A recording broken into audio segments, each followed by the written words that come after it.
present, yes, okay. So I'm gonna, now that you are here, start trying to get people to sit down. I'm gonna pull the presentation. And you've got the clicker. Okay, here, Ron, please take your name tag thing. Yep, take notes. Hi, Molly. How are you? Are you Sam? Yes, I'm not gonna shake just because finds a little awkward.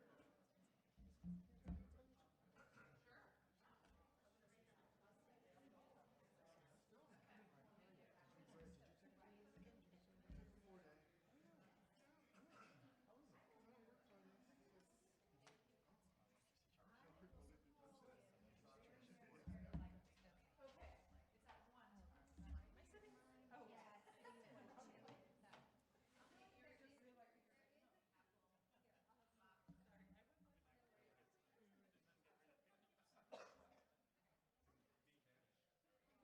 PCRI. Kimberly.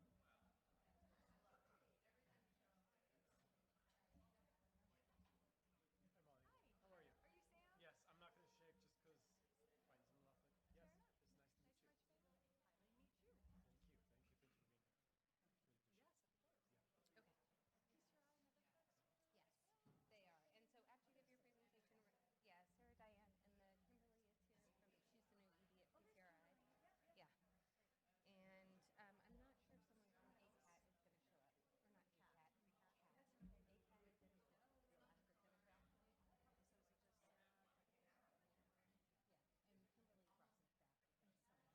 Perfect. Yeah. Okay. So, Excellent. Faith? Oops. Okay, we're going to get started here pretty quick. If everyone could get settled. We're going to get started in about 30 seconds.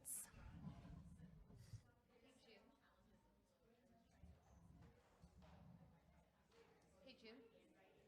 Is the phone ready for getting started? Okay, I'm going to go. I'm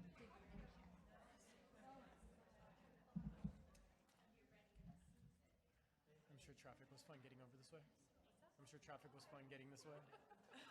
Yeah. Yeah. That was a little bit. Yeah, it's always these meetings starting with this time. It's always it's a thing. And a meeting until 5:45.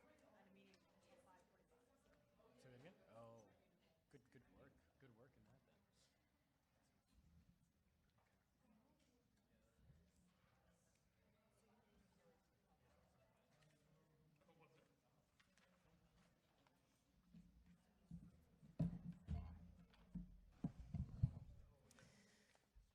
Okay, well, we are going to call this meeting to order. This is the meeting of the Portland Clean Energy Fund Grants Committee. We're going to start with an opening inspiration from Faith Graham, our committee member, and then move into introductions and public comment. Faith? Thank you, Katie. Thank you, everyone. Thanks for being here. And this is not from me. This is from Kimberly Blasser, who is a poet, a living poet. And I think this poem speaks for itself, and it's quite long with a few words that I don't know how to pronounce, so bear with me, and if anyone knows the pronunciation, feel free to shout it out. And I chose this. I thought it was very apropos for this evening, especially as we're talking about housing. And I think it will speak for itself, but I think that the bottom line is that housing is more than the dwelling in which you live. So this poem's called Housing Conditions of 150 Chippewa Families. White Earth Reservation, 1938. Wigwam, peaked lodge, bark house, teepee, log house, tar paper shack, frame house, U.S. rehabilitation house.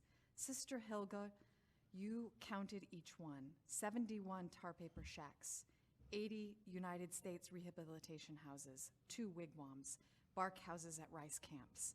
You graphed, photographed, measured dimensions, calculated cubic airspace, enumerated every construction detail. 23 with broken windows, 99 without foundations, buildings resting on the ground, 98 with stovepipes for chimneys, house, dwelling, place, structure, home. June to November, the year my mother turned 5, Mary Inez, you walked these lands, the fervor of your order tucked under one billowing black-sleeved arm, amassing details of crowded quarters, common law marriages, miscegenation, illegitimate children, limited education, economic dependence on the WPA and CCCs, for charts that have outlived those Anishinaabe of the 150 chosen families. Now you perch in my history at one of 71 homemade or 79 factory-made tables, sitting tall and precise on one of the 84 benches, 49 backless chairs, or 81 armchairs, or standing, Mary Inez, in the homes of one of the 17 tar paper shack families, or 8 A-frame house families, for which you record none under the heading of chairs. Methodically, you recite like prayers of deliverance each prepared question. Why are so many unmarried mothers on the reservation? Why are there so many common law marriages on the reservation? What do you think can be done to stop the drinking to intoxication among the Indians? I hear you interrogate each family daily, gathering indulgences or ink smudge statistics on what you label in caps, social problems. Any unmarried mother in the home, any intoxication in the home, so dutifully you prompt each betrayal, father, mother, son, daughter, and then remind yourself in print, in a parenthetical aside, of the unreliability of the interviewee. Check this information with someone outside person.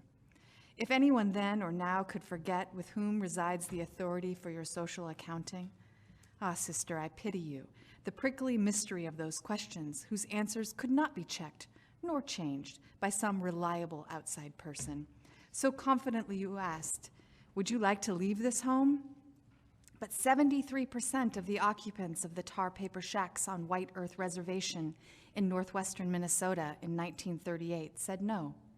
No matter, you wrote, how dilapidated and inadequate the homes were, the tar paper shack families were quite unwilling to leave them. So they were asked again and asked another way because it was thought, knowing the alternative might change their mind. Would you like to move into a rehabilitation house, one of those fine new houses the Indian Bureau built for the Indians? But the negative answers grew. Fewer still would think of leaving their home. Not 35-year-old Anna, 50-year-old Mary, not a widowed mother, 61 years of age, living in the outskirts of one of the highway towns. Not old man Mink, 78 years of age, nor his wife, 10 years his junior, who agreed they liked their one-room shack. Not Mike, 29 and regular League of Nations, nor his white wife, Jane, 28, nor their 10-year-old son, Gowan Niwi Naga Sanin. Like Jim, 40 years of age, and Ella, 38, they wanted to stay in the old ramshackled tar paper covered homes. And did you hear the bulrush psalms of Gawa Big Nika as you painstakingly recorded each softly intoned explanation? And does the land remember you, Sister Inez of the tar paper shack dwellers, as surely it remembers Mary, who felt well acquainted with the woods, or Anna, who believed she was living more like the old Indian ways?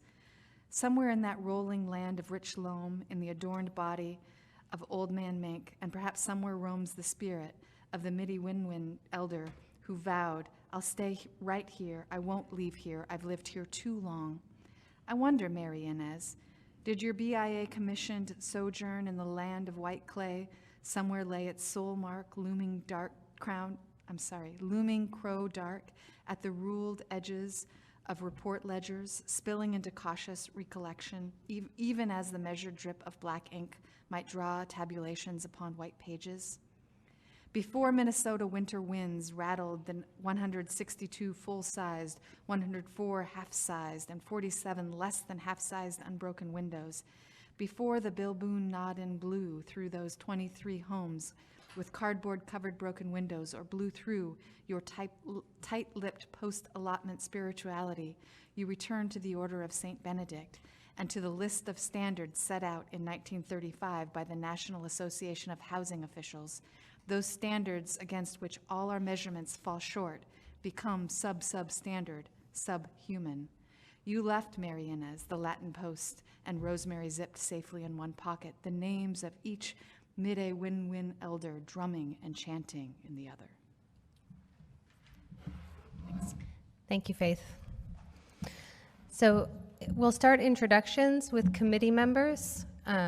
Robin, if we can start with you, and then we'll move to staff and then the public. Robin Waring. Andrea Hamburg, she, her. Rain Feast, Junitino Viaturo, he, him. Shanice Brittany Clark, they, them, she, her. Maria Sippin, she, they. Megan Horst, she, her. Faith Graham, she, her. Jeffrey Moreland, he, him. Michael Edenhill, he, him. Sam Brasso, he, him. PCEF staff. Sorry, I thought you were done. Katie Lister, she, her. Can I get this one? Okay. You're first. You're not, I mean, you're city staff. You can introduce yourself. All right, Molly Rogers, she, her. June Reyes, PCEF staff, she, hers. Janet Hammer, PCEF staff, she, her. James Valdez, PCEF staff, he, him. Lily Brown, Sabin CDC, she, her. Micah Meskel, he, him, Portland Audubon. Jose Miguel Asquez Verde, he, him. Kimberly Horner, PCRI, she, her. Charles Funchos, he, him. Charles is from PCRI, so am I. Suzanne Vaudry-Casals, she, her. Peter Tofavi, Home RX and Performance Insulation, he, him. Deidre Sheets, Nutrition RX, she, her. Jeff Strang, NAACP, no pronoun preference. Diane Lynn, Proud Ground, she, her. Sarah Stevenson, Innovative Housing, she, her. Jenny Hall, Energy Trust of Oregon, she, her. Don McCodrum, TRC, he, him. Melissa Robson, Habitat for Humanity, Portland Metro, she, her. Ryan Shanahan, Earth Advantage, he, him.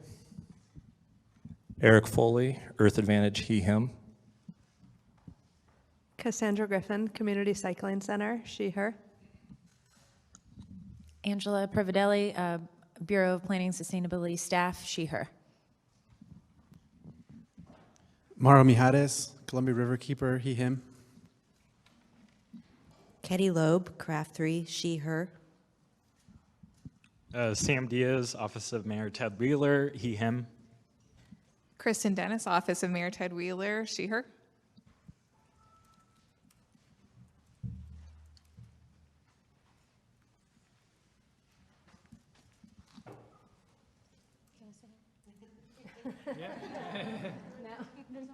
No one on the phone? Okay, so there was no one on the phone, thank you all, and no one signed up for public comment. And so before we move into our first presentation, I wanted to invite Kristen Dennis, who is the Mayor's Chief of Staff, is at the meeting tonight and wanted to say a few words. So just push the button. I don't usually get to get up and talk. Thank you all for having me. It's really wonderful to be here.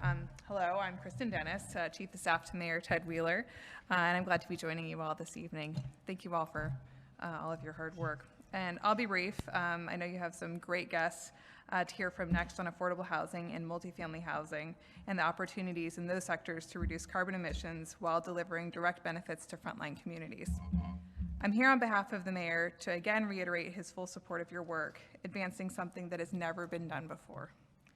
PCEF is groundbreaking. There's a lot of attention on the work you are doing and a lot of interest and excitement to see what PCEF will achieve as the first grants go out the door. You are currently making important decisions to shape and set up the program, and we will expect that you will learn from the process and may need to make some adjustments as needed going forward. City Council is committed to supporting the necessary work over time to assure the fund meets its stated goals. One example of the work our administration is doing to smooth the path for PCEF projects. In December, Mayor Wheeler directed the Bureau of Planning and Sustainability and Bureau of Development Services to work together to identify and mitigate potential permitting related barriers to the kinds of projects expected from the fund. The action the City Council took in December to clarify revenue collection rules for the fund was also critical to maintaining the stability of the fund moving forward.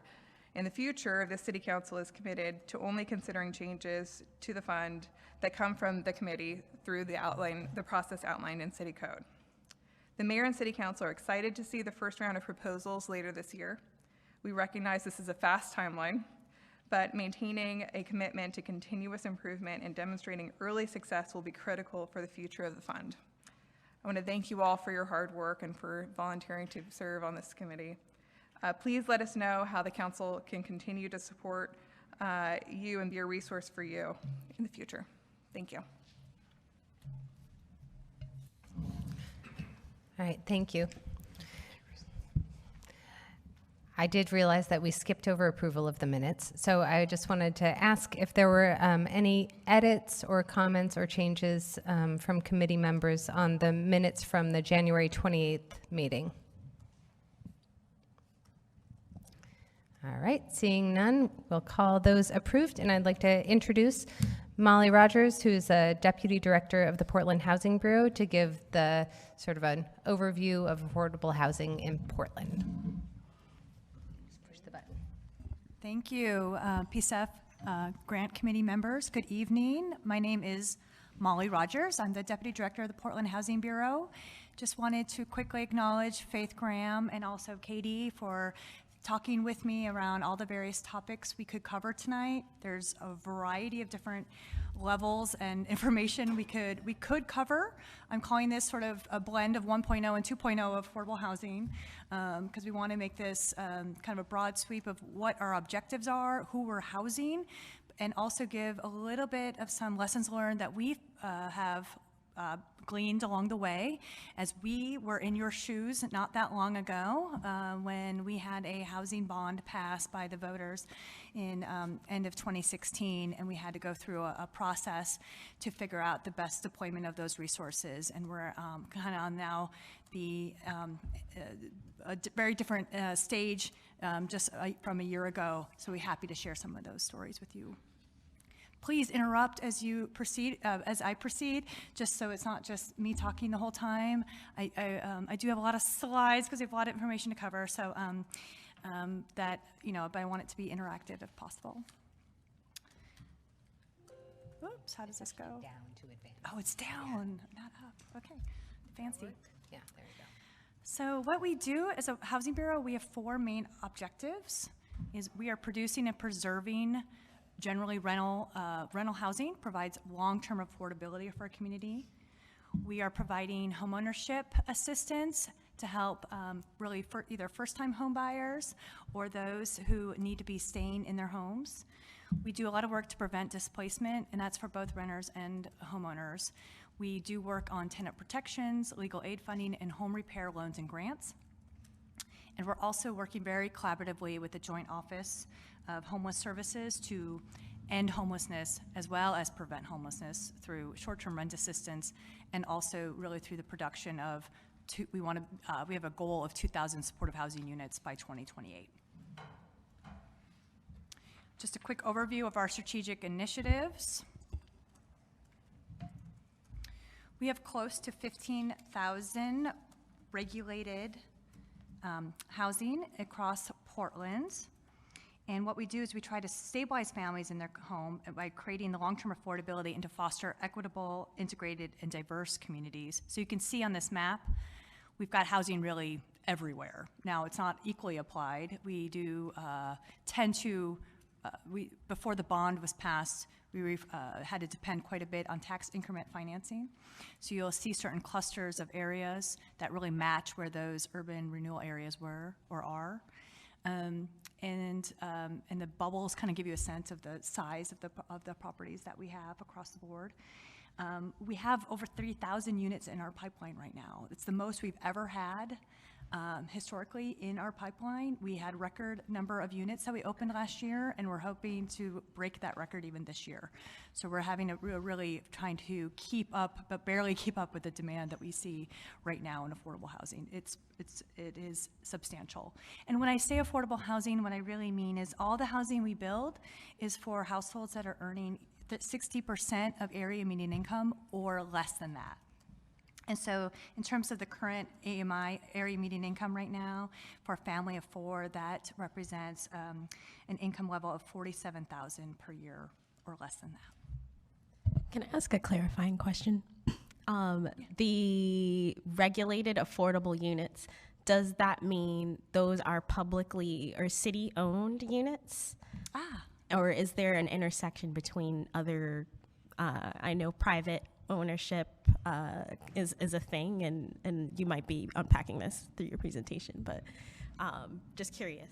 That's an excellent question, and it gives me an opportunity to do a shout out of some of our partners in the room who are actually the ones who are developing and owning a lot of this housing. So we've got PCRI here, we've got Innovative Housing, we've got Proud Ground, we've got Sabin Community Development Corporations.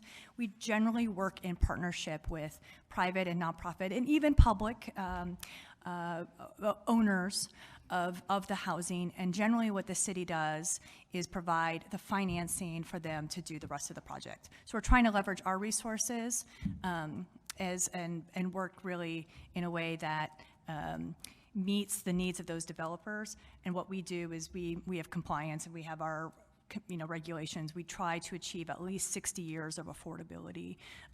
We're trying to see if we can even get to 99 years of affordability through our financing.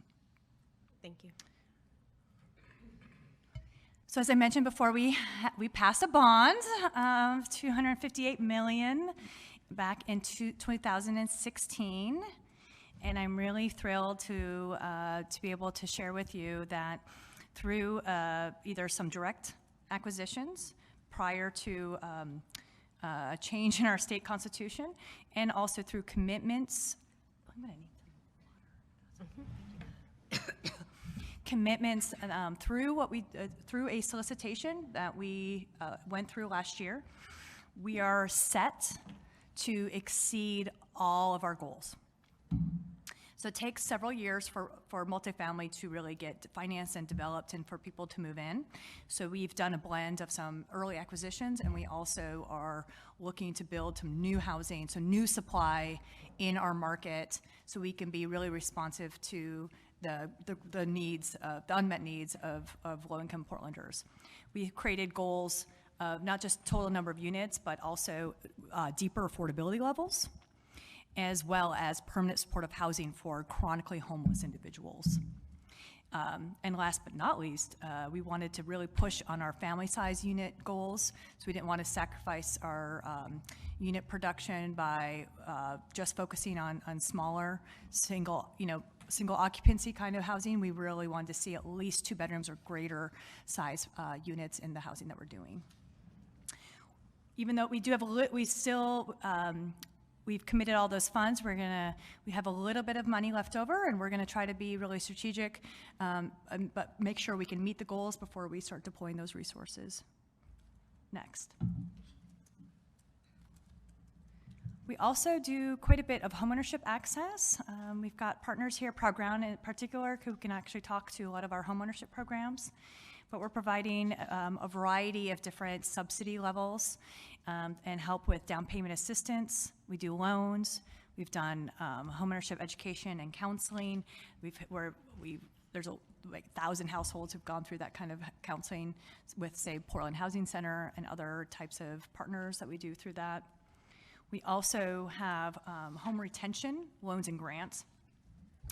And this is really for those larger scale repairs that people need to stay in their homes. It's really through a loan product where we are able to, we only were able to serve 27 households last year, and that's really just by virtue of the amount of resources we have for home loans. Most of the funding that goes into this type of service and is really tax increment financing. So it's really specific to a couple of the urban renewal areas. And this is something when I specifically put out there how many is citywide. We have none right now, and this is where we see a huge need to be able to provide a citywide resource. And it's just one of those opportunities. If there were places to meet some of our unmet needs, this would be that one, particularly in those areas. Ranfit? Yeah, just a question on, given that we're on the topic of TIF, has there been like historical restrictions of how TIF can be used around affordable housing, whether it's being able to, now that we're in discussion here in PCEF, sort of to be used for home, like as a loan program or incentive program for renewables or energy efficiency in buildings? So I'm certainly not an expert on TIF, but my understanding is really it's a pretty flexible resource, but it has to be for capital investments. So sticks and bricks, something that you can depreciate. I think this would be a great alignment with some of the energy efficiencies. Really, the more or less the restrictions have been more around this general, what we call the set-aside policy that we work with Prosper Portland. And so it only went into effect, I'm guessing, about 10 years ago, where we actually had a set-aside of a portion of the TIF money that would go towards affordable housing. And that has steadily increased over the last 10 years, up to about now 45% of the TIF money goes to affordable housing. So it's been a great resource for the community, but it's really specific to those particular boundaries. And just because we're touching on it, this is Sam here. TIF, for those in the audience and others, just to be aware, TIF is tax increment financing. These are the resources that are accessible to our Economic Development Agency, Prosper Portland, and it's specifically bound to specific geographic areas. And so that's what we talk about, those bubbles, and what you see here, those are bound to specific geographic areas where you see urban renewal areas. We also provide home retention grants. As you can see, this is a widely popular kind of service we're able to provide. It's a whole range of different types of basic repairs in someone's home. We're not able to offer that much, only $3,000 to $4,000 per household. Or per, really per grant, but we're working with some fabulous partners from Community Energy Project, PCRI, Unlimited Choices, Native American Youth and Family Center, Rebuilding Together, and Reach Community Development Corporation, who have the most access to know where those low-income homeowners are and have the construction management and be able to deploy those grants really effectively. And it's been fabulous to work with those partners. We do have a little bit more. We have some of these resources that are citywide, and which is great, so we can really spread out that assistance broader than just a particular geographic area. So we can really think about emerging neighborhood issues, market issues, thinking about where we're seeing more gentrification. We're seeing a lot more pressure in East Portland of really where we're seeing certain demographic trends, and we would love to see more citywide resources here to be able to help those folks in their homes kind of in that early stage of gentrification. So equity, we talk very broadly about equity at Portland Housing Bureau. It's something we look at for everything around who we're really housing and how we're housing them. So this just gives you a little bit of a sense of the folks that we are housing by different income levels. We kind of look at this as sort of a profile. Often people just don't have a sense of who's really eligible for this kind of housing.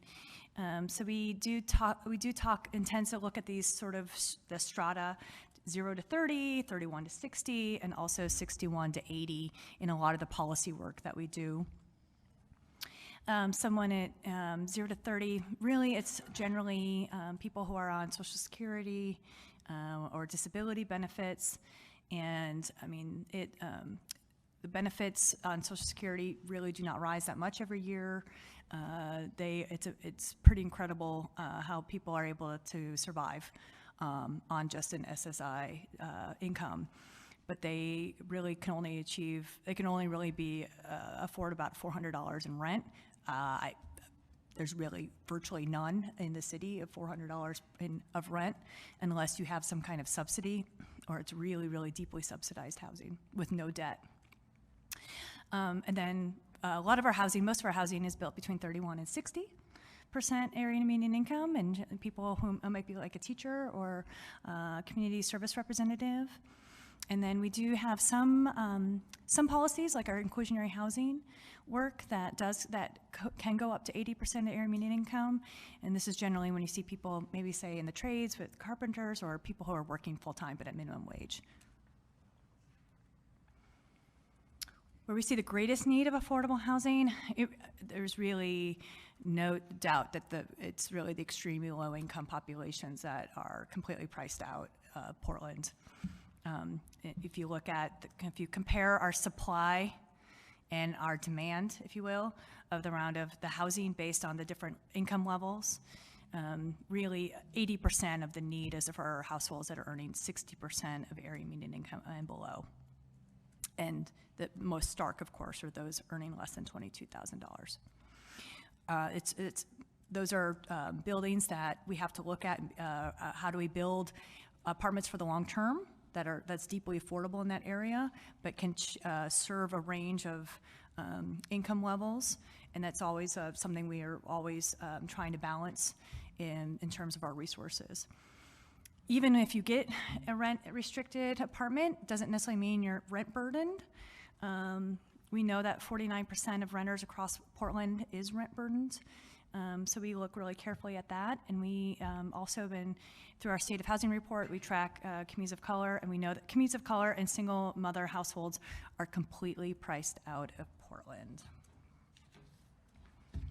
It's pretty devastating. A little bit more statistics of who lives in our housing.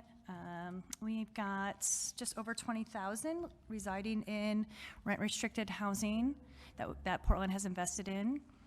If you look at, so about 61% of those identify as white, and we've got we got close to 18% black, less than 4% Asian, 4% Native American, very small, 0.93 Native Hawaiian.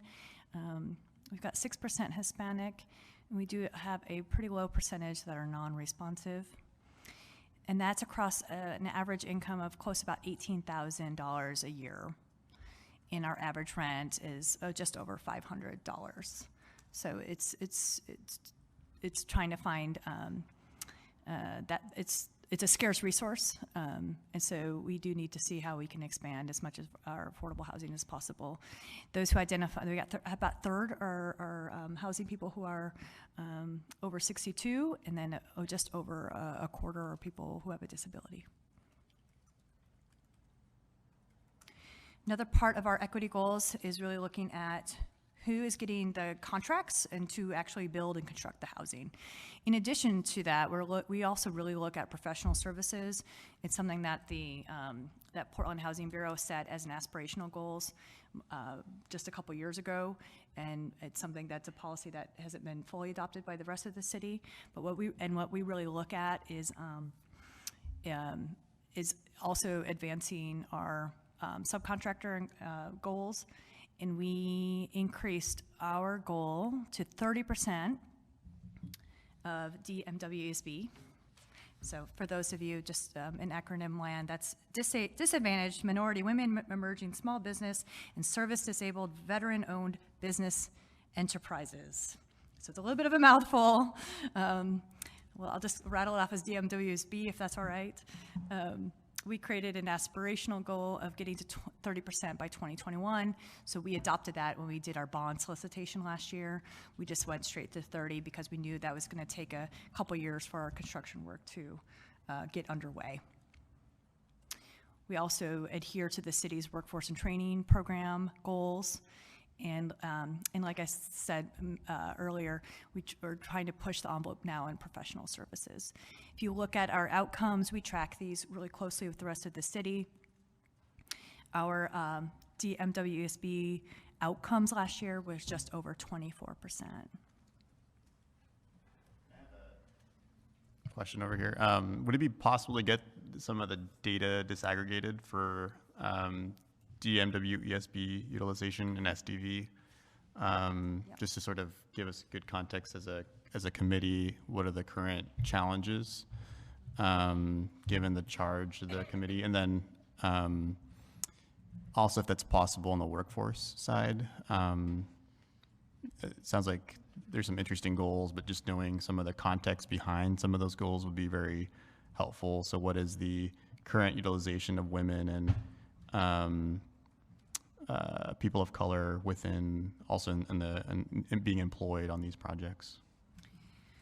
Yeah, so we'd be happy to get you a deeper dive of the data, absolutely. I think there is definitely something we've learned over the years that sometimes in terms of the certification and the co-bid process with the state, generally people want to be, how do we look at them in terms of not everyone is one particular category. So there are definitely some data challenges around the disaggregation, but we can break it down by W, ESB. It just won't get you that level of complexity that people have in terms of people could be following multiple categories. But be happy to share as much as we have. And sorry, just an added question. I might be wrong on this, I could be butchering, but for some of the affordable housing projects, there's like,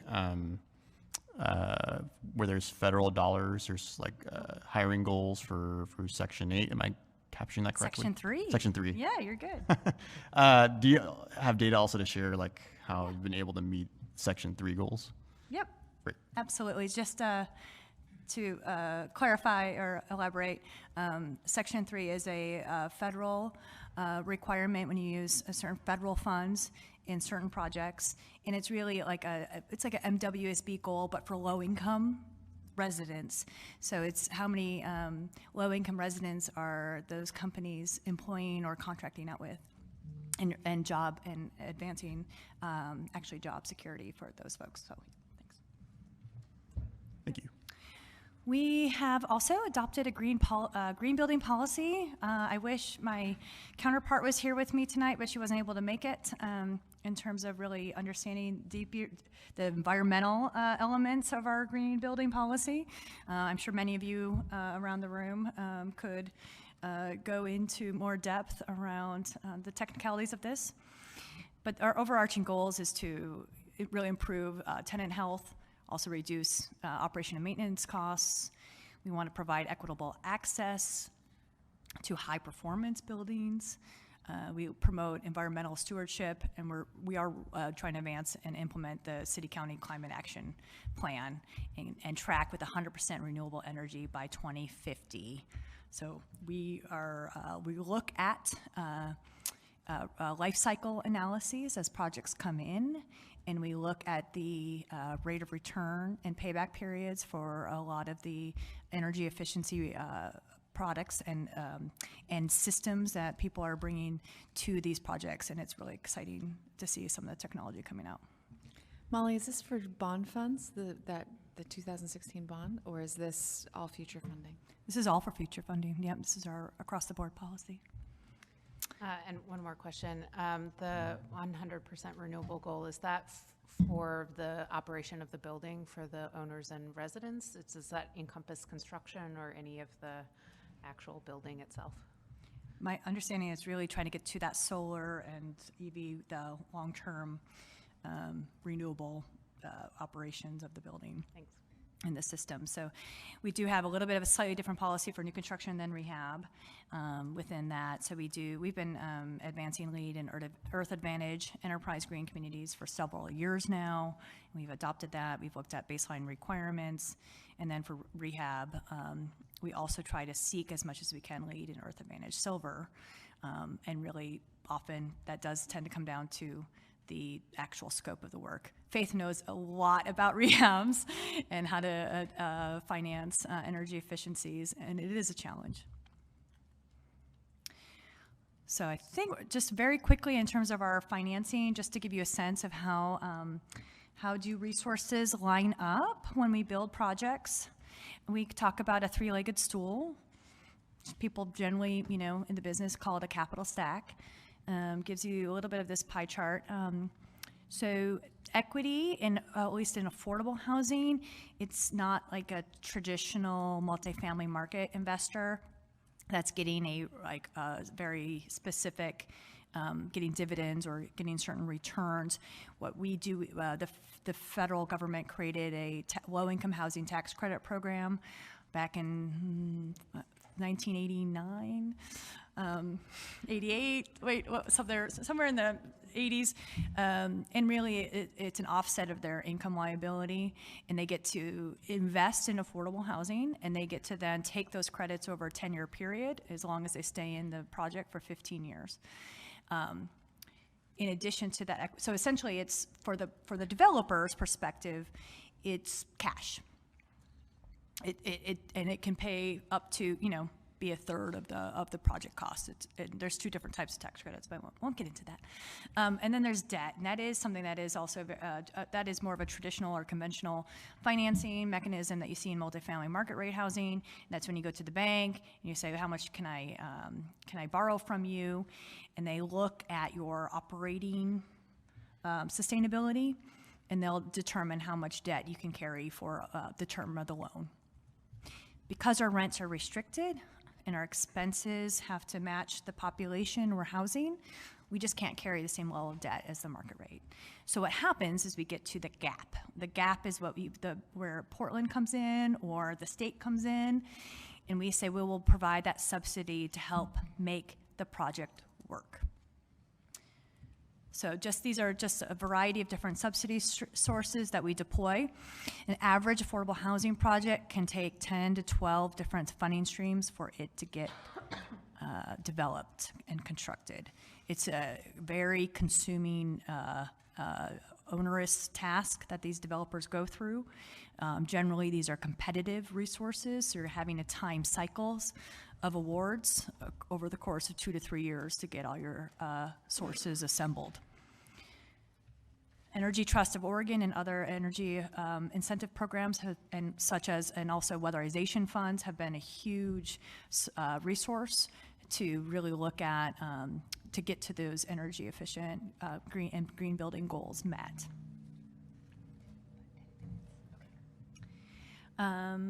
Okay, so in terms of our sort of affordable housing primer experiences, how do you set rents? How do you know what's affordable? Generally, this is a calculation that's based on the whole area median income of our county city, and it takes into account that you should not be paying more than 30% of your rent and utilities, so your full housing costs should be paid more 30% of your income towards your housing costs. But that does tend to depend on the number of people you have in your household and what size bedrooms you are renting out. And so this is a little bit of a chart, and you can see where our rents are capped based on different affordability levels. That could be 30, 50, 60, 80, and then what size of the unit it is itself. So that's what we do is we look at the, every year we reestablish this rent chart, and that's the most you can charge. So one of the things, when we talk about our bond opportunity solicitation, I just wanted to start off with, it took an incredible amount of systems alignment and partnering with Multnomah County, the Joint Office, Prosper Portland, Home Forward, which is the housing authority for Multnomah County. And we needed to really understand what all the resources were coming in to be leveraged with the bond in order for us to set the goals that we established with the voters. The real fun was, how does that work within an actual solicitation? So how do we ensure that we're meeting everyone's various goals and desires and priorities? And how did we put this into one single solicitation? So that's essentially what we did. This gives you a sense of the various pots of money that we put into a single solicitation. And we had to ensure that how we wrote it up made sense for each of those funding partners, but it really was a way to leverage our resources in ways that we really made sense for those particular projects. So we were able to bring in capital costs as well as operating subsidy and as well as support services into a single solicitation, which is rarely done, but the whole idea is that when our developers were applying to the funds, it was really ready to go kind of funding. So they didn't have to necessarily wait the extra 1 to 2, 3 years to be competitive in trying to find other resources. We had done the heavy lifting as the city to go to those funding partners first and say, hey, let's do this together. And it really, really paid off. We think we shaved off probably at least a year of time. In terms of our overall timeline, I don't want to daunt you guys too much, but it did take us 9 months total from start to finish. This first couple months really were, we did an incredible amount of community engagement. We went to all our stakeholder groups. We talked to our development partners, and we went to all of our contractors. We did a meet and greet with those who are providing technical assistance for DMWSB co-bids, as well as those who are going to be, we knew they were going to be going in and probably applying for funds. So we did some of that early work. We had to really understand each funder commitments going in. And then it took, it was about a 40-page document. Sorry, Katie. No, it was 30 or 40 pages of a narrative in addition to exhibits. And that was a couple months worth of time. And then we did, and then by the time we gave folks a couple months to respond, and then it took us about 2 months to actually select the projects. We went through a full process. We went through it, here we did also require part of the, our solicitation was a submission of an equity plan, really looking at a comprehensive equity plan, everything from staff and board composition to how you're doing outreach to ensure that you're getting to populations that have disproportionately not been able to get into housing. We really looked more deeply at actual screening criteria. I think that kind of that surprised some of the developers.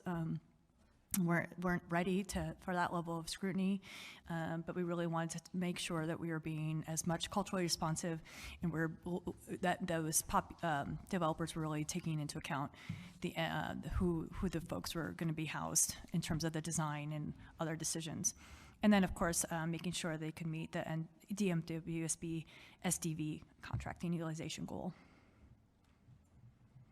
We ended up with a 2-part evaluation process, 2 different committees, and this really worked well. So this was something what we learned is an individual person can only absorb so much as you're reviewing all those proposals. So each proposal, there's you get a binder and you're getting quite a bit of information, and at some point you just stop being objective.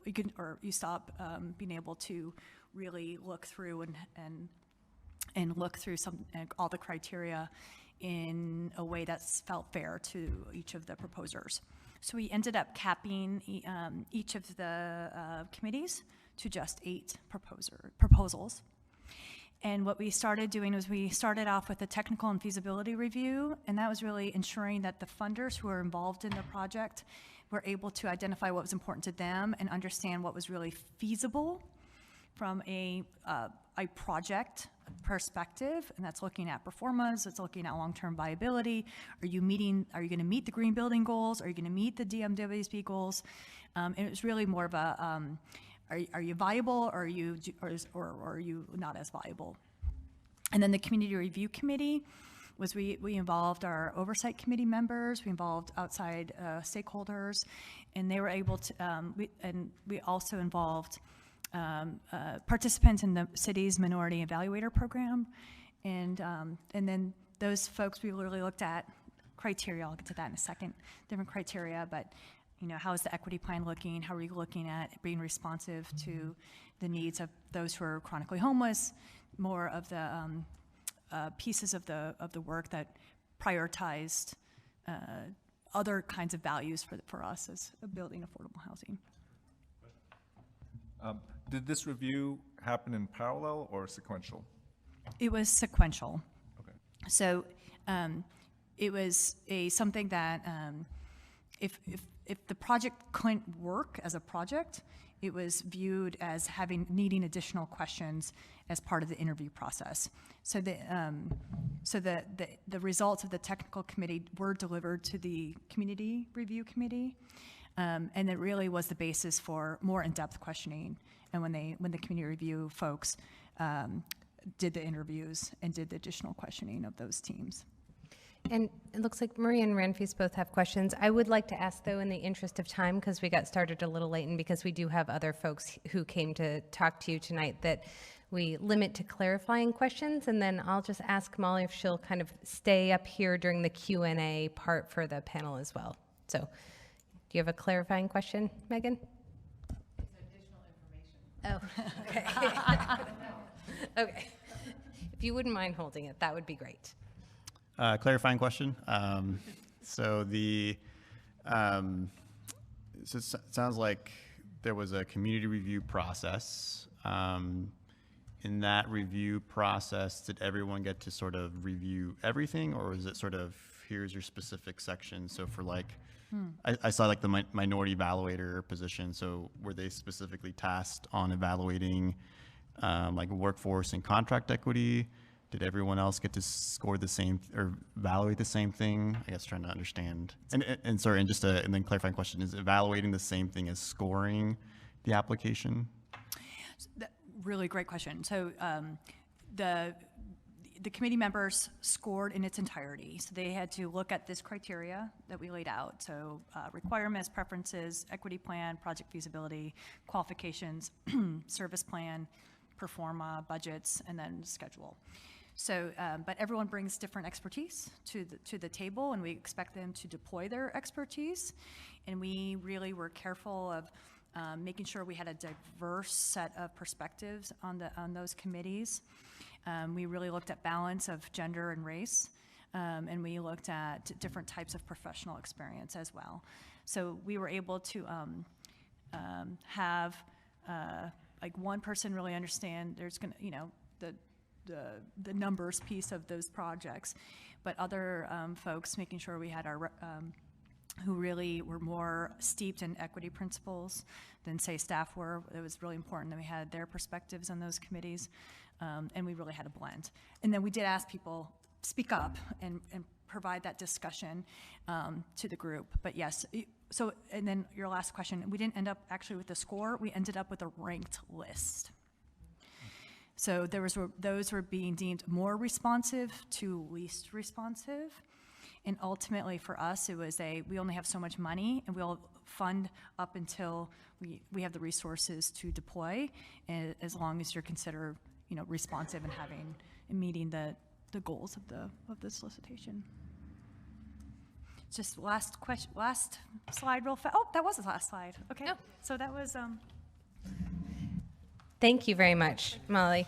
And so I'm now going to invite the folks who are going to, from the audience, who are sitting in the audience, who have come here tonight to talk to you from PCRI, Proud Ground, and Innovative Housing, Inc. I'm not sure if anyone from the Community Alliance of Tenants was able to make it, but if so, if you could come up also, and Sam and I will just kind of move to the side here.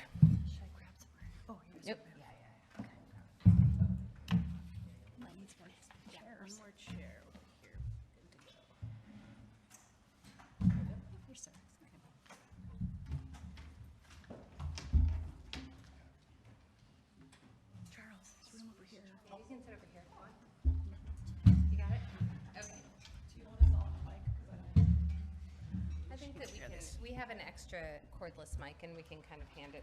Well, that's just weird. We have to come sit back. Okay. So as with other panels, we just asked everybody to kind of come with 10 minutes, a 10-minute intro to just give you a little bit of an idea who they are, what their organization does, and some kind of at a high level where are the kind of areas of impact in terms of greenhouse gas reduction and providing equitable social benefit. So I think we can probably just maybe start at that end of the table and move in this direction. So Sarah, if you want to go ahead and start, would you like the cordless, or does that work? Turn it on? Yep. And then that's good enough? Okay, so I am the executive director at Innovative Housing. I am not the developer, but I'm here to give a broad overview of some of our development work. Innovative Housing owns and operates about 1,000 affordable rental units in the Portland region. Magnolia Apartments just down the road is an example of that, and we're opening up Meg 2 right now, so we'll have about 100 units. As an example of some of our work, Meg is LEED certified. We typically do Earth Advantage. We don't usually go with LEED certification, but we definitely are incorporating a lot of different green building strategies into all of our work. And that's for a couple of reasons. One, we want to reduce our impact. That's obviously a goal. Our funders care very much about this, so we have to do it in order to get money. We want our residents to have healthy homes, so that's very important. And then it also really helps with operating costs. Our margins are very tight on operations, so anything we can do to reduce cost for us, or if our tenants are paying the utilities, that's all good. So that's what we're looking at. We often start a project with a lot of different green building elements in it, or things that would improve efficiency, reduce impact. And then as we go through the process of developing, and Faith is smiling here, you have to value engineer, which means you have to cut your budget. So once we lock in all of our funding sources, which as Molly explained, they're usually multiple sources, they're very complicated budgets. It takes years to assemble them all, and then it's done. So when the costs go up, as the DD set comes in and the final drawings come in and things get going, we don't have a lot of flexibility to just keep adding. So we have to start cutting. And often what gets cut is the optional stuff, which is the solar panels, the gray water recycling systems, the things that we would be really excited about trying that we often cannot incorporate. So we are, like our staff, and we are all really excited about a potential source that would help us keep those things as a priority within the project, because basics are basics. You have to have the bedrooms, the windows, the heat. There's a lot of things we can't cut, and if there were a funding source that prioritized all these other great things that could not be cut, it would just allow us to do a lot more. I asked some of our staff, like I said, we have about 1,000 units, and we could make upgrades to make the buildings more efficient. We're looking at, we could add solar panels, we could add water savings measures. We're right now looking at repaving probably 1.5 acres of a parking lot, and it's just gonna be acres of asphalt, and it kills me because we'd rather do permeable pavers or something like that. I don't know if that's within the scope of what we're talking about here, but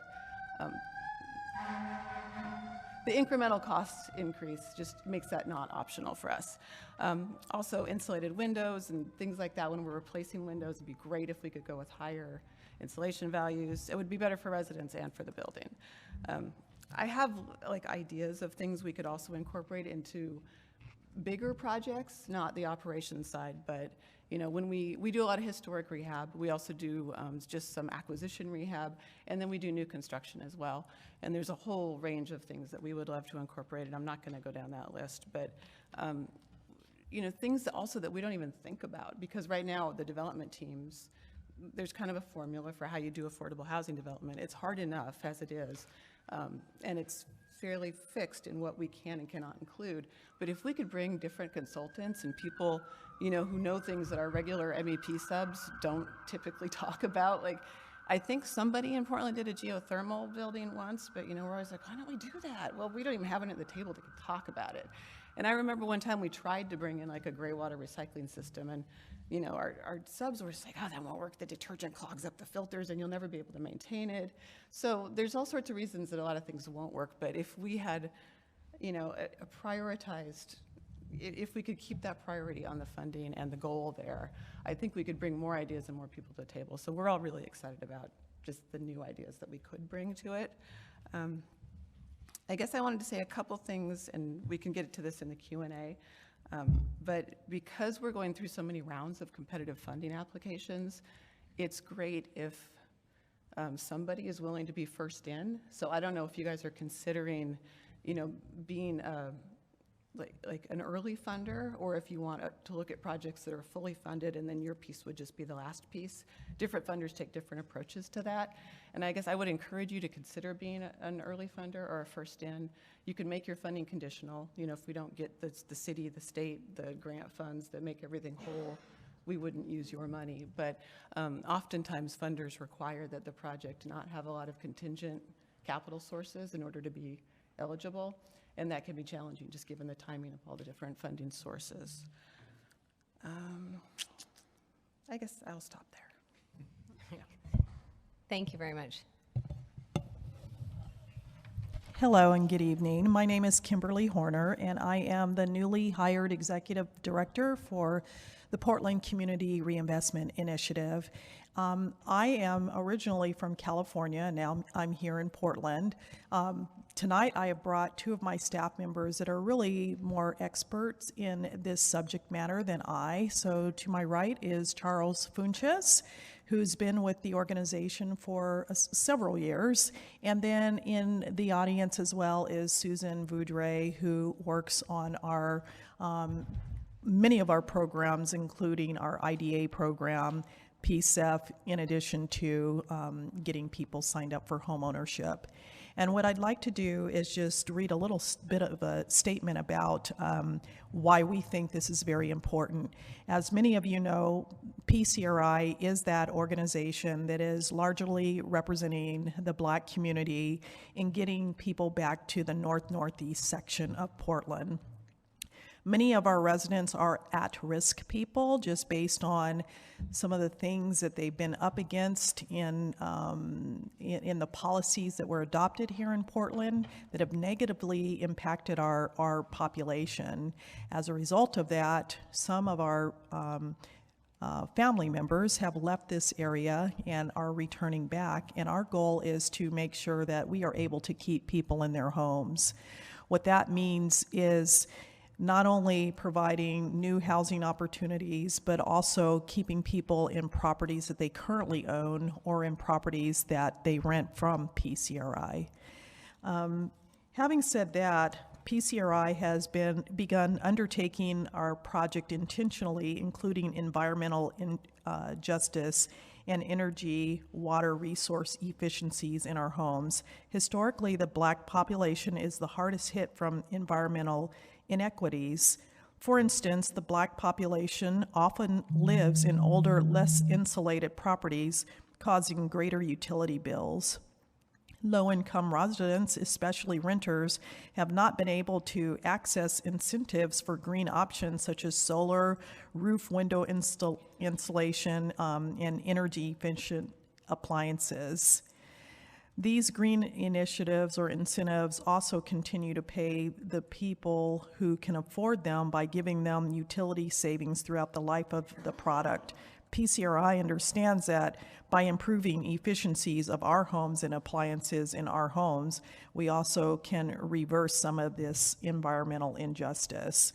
Some of the components we begin to add and will continue to add with our Pathway 1000 program includes installing solar panels when possible, making all of our roofs solar ready, using Earth Advantage certification to verify our attention to green systems and building practices. Additionally, we are purchasing Energy Star appliances, tankless water heaters, and installing bike parking and bringing new innovations in water and heating systems. We understand that these innovations will not only improve the quality of life for our participants, but will also reduce the impacts on the planet. These types of programs that can be offered through PCEF are also great programs to help with workforce development. Again, to my right is Charles Funches, who works in our housing development side of what we do, in addition to economic development. He too will have some words that he would like to share, but in the interest of time, I'll go ahead and pass the mic over to Diane. But this is very important to us and to our residents as well. Thank you. Good evening, everyone. I'm Diane Lynn from Proud Ground, and it's an honor to join all of you, this wonderful new fund we have here in Portland, and my extraordinary colleagues to explain briefly what we do at Proud Ground. It's not an entirely descriptive title, but what we are is one of the nation's largest community land trusts in the country and largest in the Pacific Northwest. We have over 350 homes in our portfolio, and we're on scheduled to bring in as many as 500 in the next 2 years or so. So the way our program works is that we create permanently affordable homeownership opportunities for working families. Our target audience is generally around 60% of median income, and we hold those units of housing and affordability in perpetuity. And the way we do that is by bringing the gap between the subsidy between what people can actually afford in a mortgage and what it actually costs to either build or buy. And we hold those resources in the unit and serve family after family in the future. At the same time, those families build equity without having to bring a down payment to the table, which is one of the biggest barriers for most working families. So the Community Land Trust is a very unique model, and we're very proud to work in partnership with PCRI and the other culturally specific agencies, and especially right now we're working really shoulder to shoulder with Habitat for Humanity Portland Metro East, so all of their new homes this year are coming into our permanently affordable portfolio, and those homes will never be sold on the open market again, because every time that happens we lose all the investment made in those homes, and families into the future lose that opportunity. Just so it's clear, really equity building for these families is very important, and based on our criteria and our data today, in 10 years' time, a family without having to bring a down payment and having a mortgage at a level they can honestly afford can make up to about $80,000 in 10 years' time, and still we can turn around and sell that home to a 50% median income family. That's how the market's working. So we're building a condo project, and along with PCRI and Habitat, we've worked for the last four years plus on the North-Northeast housing strategy. We've been in this room talking to the Oversight Committee many times. 64 units, 40 of which will be permanently affordable, and targeted at, again, with Habitat's extraordinary help and Portland Housing Bureau's commitment, and actually it's really their project, we're their implementation team. Very much, it's really, yeah, it's all, we're all doing it together. And it's the first of its kind of its size, and we do have all the layering that Sarah referenced in on this project, including one of the first largest LIFT projects. That's a state bond fund amount that's going into the project. And we've worked with Earth Advantage on this to be sure that we meet the criteria for, I think it's Platinum Earth Advantage for the project.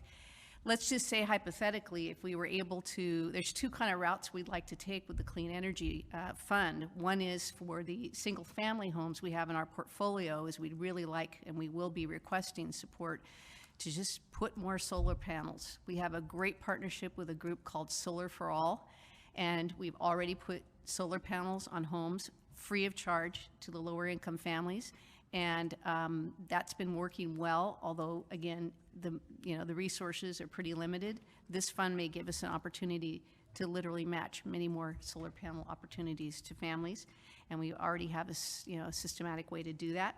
We'd like to look at Water Bureau conservation efforts and come up with some creative approaches, and we'll be approaching all of you about that.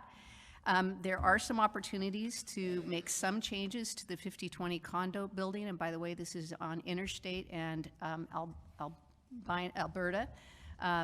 As Kimberly mentioned, this is targeted to preference policy families with historical ties to Northeast Portland. The 40 units will go to those families and only those families, to give people a chance to come back to this neighborhood and reconnect and anchor their children and community. And again, the units will be sold over and over again at an affordable level. So there's several things Earth Advantages has given us an opportunity to really look at some things we could apply for that could really enhance the building. And again, we're creating a model. It's on the light rail line. Really all of our homes have to meet a criteria of energy efficiency. And any way we can make them more energy efficient, more cost effective to our buyers and the families that end up living in the homes, the better. So that's a commitment of ours and an important value. It's very important that we attempt every single way we can to maybe apply for funds that can support the energy efficiency of new homes and do a better job, especially when we're talking about permanent affordability, to have that durability and that energy efficiency for the long haul. And with families that are living, the Habitat families we're working with and the families at 60% of median income, they're just, half of the families that are in our homes in our portfolio now are people of color, and 3/4 of our wait list are people of color. So we're really targeting families that have been left out, and these are families that really need support to create these energy efficiency options. And we'll be really on a mission to explain all that in an effort to partner with you into the future, because I know that the city, Portland, is really looking to serve more people of color and lower income families with these energy efficiency options, and we want to be there to help connect. I think one of the challenges at the state level is that there's the definition of low income, how you're trying to target them needs to be defined, and the partners you see here tonight can help do that. We don't want to argue the point about exact AMIs or whatever. If they're in regulated affordable housing in any way funded through these sources, they should qualify, and they should be supported to thrive into the future and not kicked out of the program as they do better and better, as affordable home ownership can provide such stability for families and their children. So I'll leave it there and look forward to your questions, input from other members. Thank you all for coming and sharing your expertise and giving your time on the evening. I really appreciate it. So I'm going to open it up to the committee for questions. Megan, I don't know if you retained the question from earlier, but now would be the time for it. No, it's okay. Okay. Okay. Are there any questions from the committee?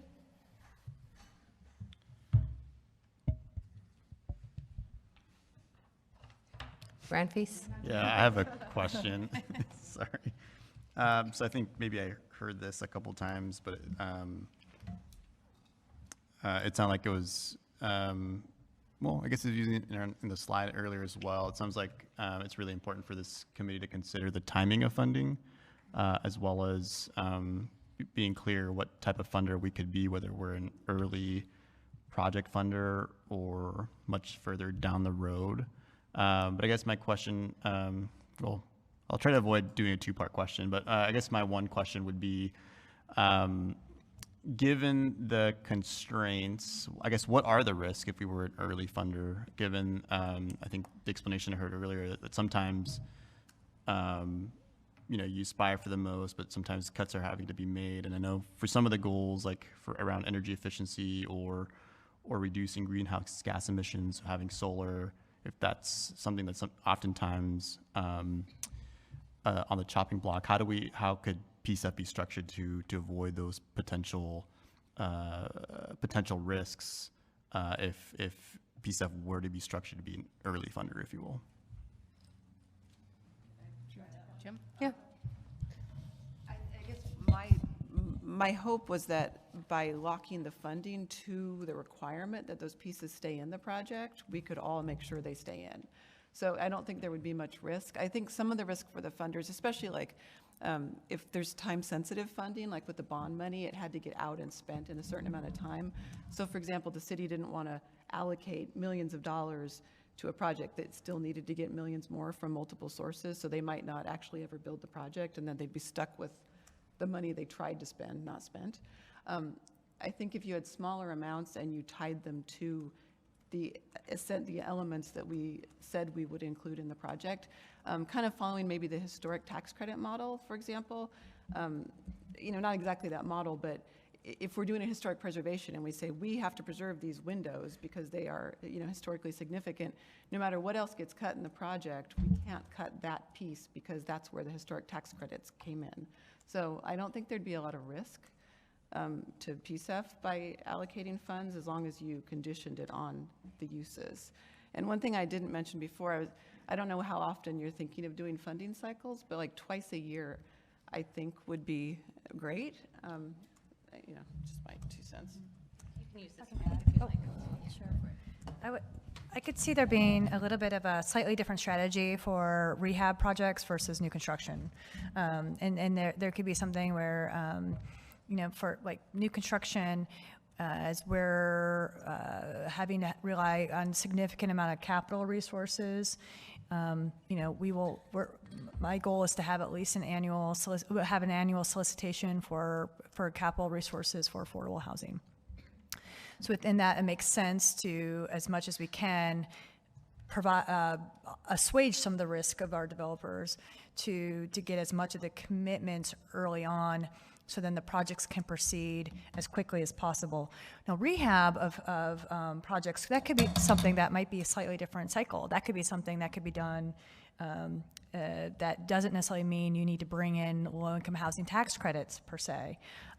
Doesn't mean you have to go and change ownership structures. So that's just something, especially for, let's say, low-income homeowners, that could be potentially a carve-out or a pot that that these groups can be immediately responsive to.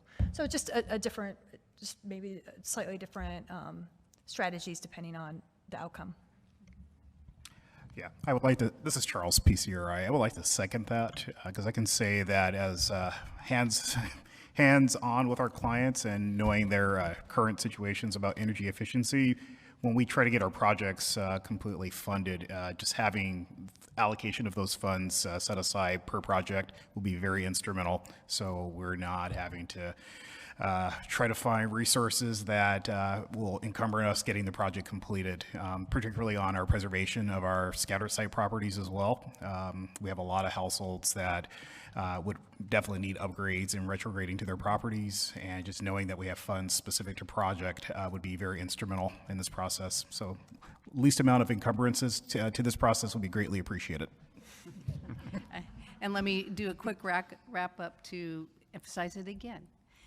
What we're doing in these big developments is so complicated, and it's so challenging to have all these different funders involved right now, and we're right in the throes of our closing process. If the fund can get in early and be specified, as Sarah said, and others for specific things, the probability of it happening is just so much higher. And if it can be a pretty straightforward process, we understand the importance of accountability of public funds. I used to be, you know, a public budgeter in the past, and you have to keep an eye on every single penny and hold. We're not asking for complete flexibility, but simplicity is a big value when you're talking about the layers of funding many of us have to juggle to make these projects work. Molly is completely right when you're talking about a simple single homeowner. It's kind of no muss, no fuss. Let us apply, and let us apply those resources directly to the people we can work with on the spot. It doesn't have to be a big complicated process in terms of as it relates to single family homes compared to the big development projects. So that can be on a different cycle, and we can get it out the door much faster and much more efficiently. It'd be nice to decouple those if at all possible. Hi, thank you for your discussions. I have two questions that are related, but they're distinct questions. So one, was it Charles? Your colleague mentioned you were going to talk, you could say some things about workforce development and the connections between these, so I'd like to hear about that. And my second question is about the strategies you all have to make sure any cost savings from retrofitting and from insulation and green projects are passed on, so that, because it sounded like the rent is like rent minus utilities, and like, would that, how is it that the cost savings would be accrued by the renters in these situations rather than, I mean, no offense, but you all, or the property owners if that's not you, but the actual people living in it? Okay. As far as the workforce development piece, that's part two of my responsibilities is economic development. One of the things that I've encountered, again, being boots on the ground and hands-on with our clients, is that a lot of our women and minority and disadvantaged business owners, quite frankly, are very eager, quite frankly, to get into the green technologies. They are looking for organizations to kind of support those initiatives. So for me, coming across PCEF, quite frankly, it's amazing. I think it's a great program from what I can see here, how it's allocated based off of your flyer that you guys provided. Green infrastructure, workforce development, clean energy programs, and innovation. I think that's what we're going to see with our particular initiative with workforce development. I've been in communication with a number of trades that are interested in not only our preservation projects, but also our new construction projects. And just knowing that there's a resource that we can plug into, I mean, we can quantify jobs created, lives changed, access to home ownership, wealth building. We can show a real cascading effect of if we have the right amount of dollars at the right time in a project plugged in with specific contractors that are on board and they understand this, we will see citywide benefits to not only the households, but to our community at large. So again, talking to these contractors and asking them, what is it that you need to pay living wage jobs and so on? They've provided all of the details. They just are looking for someone to come with a viable financing source that can support that. And we can see it, really the benefits going from now into the foreseeable future, quite frankly. Portland is still growing. Still lots of opportunities for housing across the board. And again, minority and women and disadvantaged contractors are eager to plug into this process. So if we have the resources, we can show them the way and give you great results as a result of us plugging those dollars into those programs. So hope that answers the question. I'll take on the second one because it's very straightforward as it relates to homeownership. The savings goes right into the pocket of those homeowners. We do a front-end ratio calculation of affordability based on our funders and our lenders. Habitat is 30% of the family's income goes into all of their home ownership needs, mortgage, insurance, taxes if there are taxes, fees. And ours is the same way at 38% for people at above 60% of median income. When there's cost savings that come from energy efficiency, that goes right into the pockets of those homeowners, and it strengthens their position and helps, again, maintain the homes. Really increases the value of the home for future sales and for the benefit of future families. We're working on a modular project that's high energy efficiency that we're trying to, for the first time, calculate those savings into the front-end ratio. That's an innovation through the Million Months of Affordability through MMT. So we're exploring all of that, but savings goes direct. Well, sure. Well, no, just as the multifamily kind of rep, I can't say that exactly. I think you hit the nail on the head. That's kind of the disconnect between some of these things. Typically, renters in a lot of our buildings, they'll pay their own electricity, so savings around that goes directly to residents. But even where we have sub-metered out water and sewer, thinking that we're going to pass that down to residents, we have turned that around and brought it back because it doesn't work very well for the buildings. So for a lot of those savings, it's not going to flow directly to residents.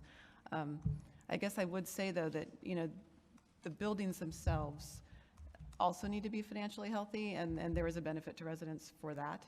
So it's not as if there aren't indirect benefits to folks when our utility costs are lower for operations. And I was going to say one other thing. I mean, the training piece, it's huge, and we've already been talking to lots of community partners. There's a lot of energy around, how we could use and incorporate training in operations of our buildings, not just, on the construction technology, the front end side of it, but we are looking to create a maintenance training program so that people can help maintain a lot of these more complicated systems within our buildings.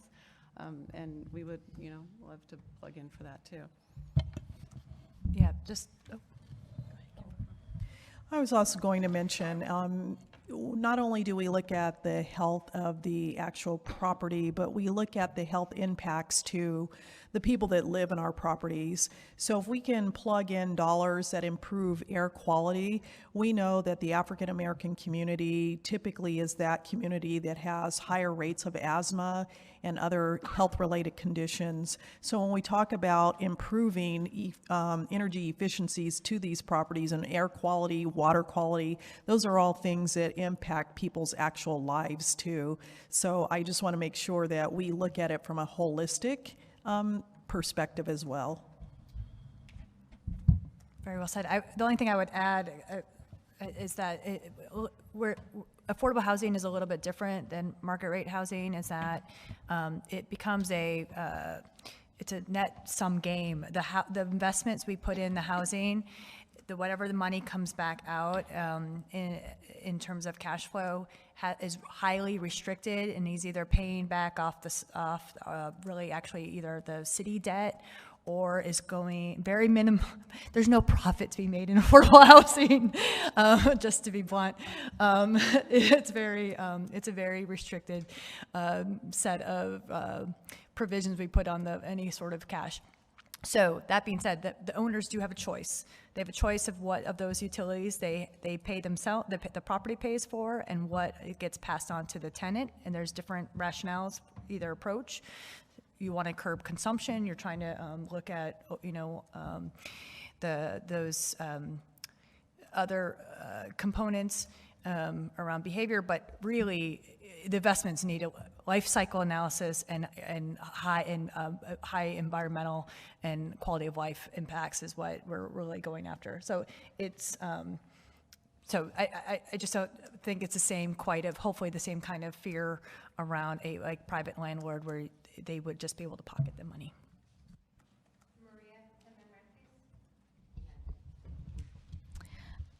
There were two slides in the PHB presentation that really stuck out to me.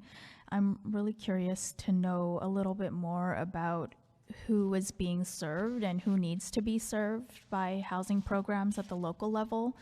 For example, as we're seeing safety nets disappear, for example, at the federal level, how do we be more responsive at the local level for those who are highly dependent on safety net programs? I saw the slide that showed that people who are dependent on Social Security or who have the lowest AMI or on disabilities, how do we ensure that they are benefiting specifically from affordable housing programs, and that people from certain racial and ethnic backgrounds and those who are most at risk are being served well by affordable housing programs? So my question specifically is about what indicators have you seen as you implement programs that tell you that the priority communities are being housed? And can you tell a little bit of that story so we can envision who we should think about as PCEF has to prioritize some of those people?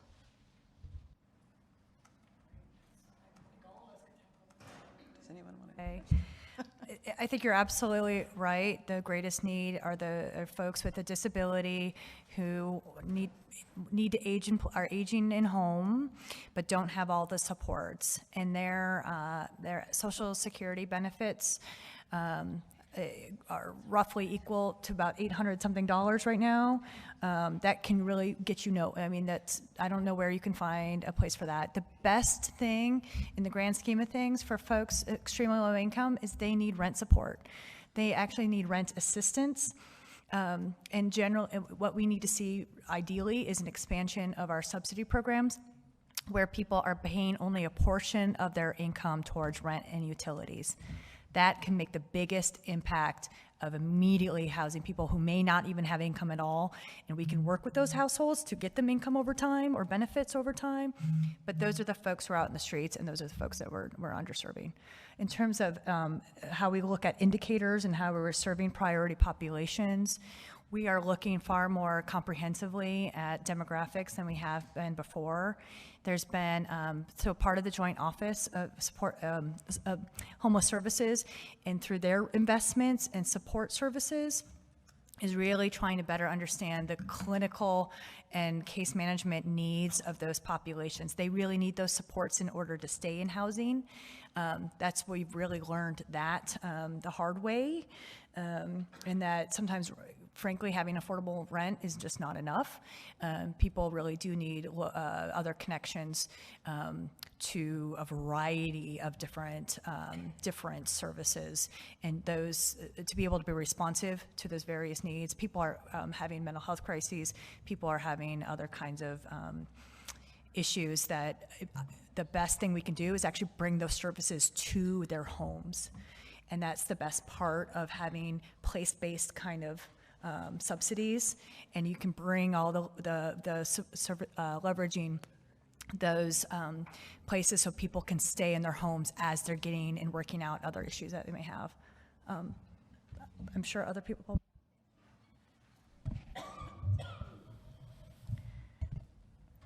PCRI has been around for over 27 years.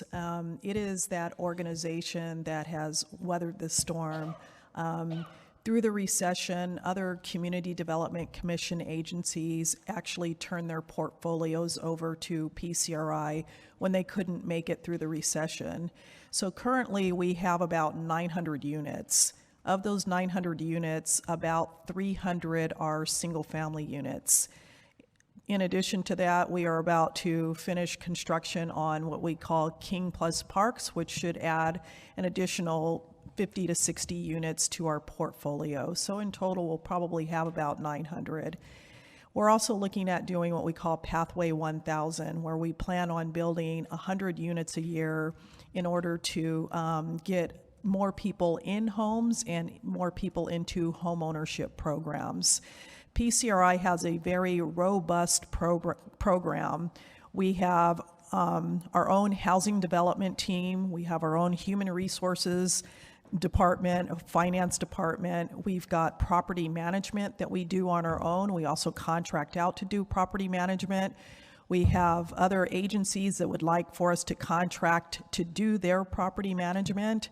We have our own maintenance team. I could go on with the programs that we have, but one of our largest programs is through our resident services, and they are the folks that are really boots on the ground with the people that live in our properties, that help them get the wraparound services that they need, that help them get into homeownership programs, that really teach our residents about what it is to save in a meaningful way so that they can purchase a home, or even just take that money and save so that they can go on to college.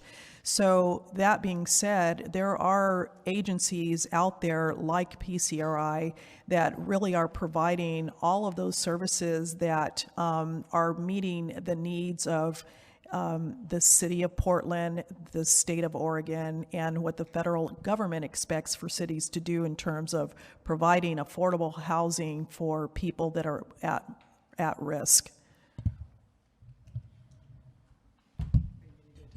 Well, I was just going to do a quick chime check. It is 7:37, so we have about 20 minutes left. And I would just wanted to, but if there was something quick to add, and then go to Shanice's question. Okay, I was just going to add that I think all of us we're all working relatively similarly. I failed to mention our resident services program. We all add that. I think that's where we add the mission value to a lot of our affordable housing. But as far as helping people access it, we got to get more units on the ground. We all know that. We're ramping up production as fast as we can. We're reducing screening criteria. I think what you see in a lot of nonprofit owners and operators is that we try to reduce barriers.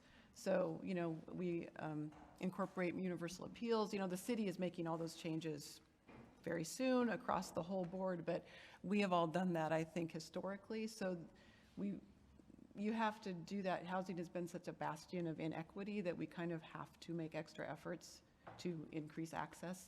And I think we do that. And then we all measure demographics, so we know exactly who we're serving, where we're coming up short, where we need to put more energy. I think we're all paying a lot of attention to that right now. One thing I want to bring up is that it really boils down to the individual homeowner or renter. Someone's at 30 to 60% AMI. having utility bills that are variable and typically trending in the upwards of increasing on an annual basis is very detrimental for those households. So for us as developers for affordable housing, you know, we can monetize everything that we see in our projects, but quite frankly, the clients that are impacted, I mean, a utility bill that I just recently looked at, $200, you know, for someone who's at a 30 or 40, even if we're covering it, I mean, the benefits are real. We can see the benefit as the property owner, the client will see the benefit, and those small, however small they may be for us, for them, it's a big difference. It's a matter of the economics of purchasing groceries, you know, paying for transportation for a medical appointment. It's really down to that. And it's great for us on the development side. You know, when we walk out of our offices and we go out and meet with our clients, we can actually ask these questions and they're honest with us and they're looking for solutions. So again, PCEF, I'm very excited about this. I think this is going to make a very major impact for years to come. So again, the process should be streamlined and accessible, and we should all be able to dialogue and have a real clear and concise communication about how this should go and how funds are deployed to make sure that those folks who are at that lower end definitely can see the benefits moving forward, because it's real for them. Thank you. Shanice? Thanks, folks. This was a really insightful both panel and presentation, and I think there are a lot of things I'm sitting with and wanted to lift up. I think some of the focus or work that has happened around just community engagement that was shared in the earlier presentation, and I think I'm thinking around or wanting to double tap at a later time potentially on what it might look like to explore a question that Ron Feast maybe brought earlier too, but the contracting. I'm curious about the scope of the work that they might be thinking of, and especially how we might look at the lessons learned and the journey you all took as we're thinking about equity in that process, both with contractors and recognizing a person of color and who might be in that workforce that we are contracting with a particular person for might not look the same just because of that, and unpacking the reality of our region and sort of what that looks like. But ultimately, there's in my head, as we're talking about housing, access, and justice really for our renters in this conversation, recognizing who they are. I'm curious about developers and what feels like best practice to pull folks into a conversation, especially with affordable housing. There isn't that gain, if you will, in the same way, or profit for folks to participate. And I think that that nuance of who has access to certain kinds of benefits and what that looks like on the front end to do that work and pull in folks who might be harder to get to the table, quote unquote, I think is something that is worth exploring. And ultimately that pipeline, right, to what I perceive Proud Ground doing, really holding up that space for home buying and home ownership for our communities, especially in connection with you all at this table. But the space of building the pipeline I'm thinking of for AMI, right, the median income of our folks, our renters, what that looks like, creating these opportunities that are high leverage for the fund. I'm curious about what land trusts or what things might look like that do the work of eventually building that pipeline to home ownership that might look, I think, have a new possibility with this funding source. And so those are kind of just questions, a few that I'm sitting with, that ultimately I think that link between some considerations for our renters along the way, I'm still sitting with and would love to continue engaging with you all to learn about your work. I'm going to see if I can address just quickly a couple points that you made, because I think that was so full with a lot of thoughts and a lot of great ideas.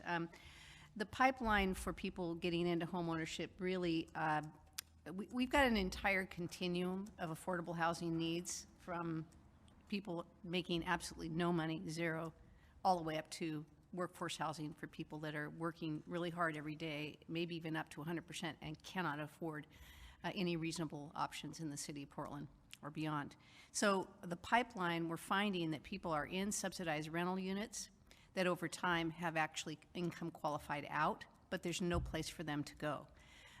Through Habitat and through our targeted partnerships with different agencies, we're really looking to give people a chance, and a lot of refugee and immigrant families are taking advantage of this because they don't have to meet the criteria of conventional lenders as much, especially through Habitat.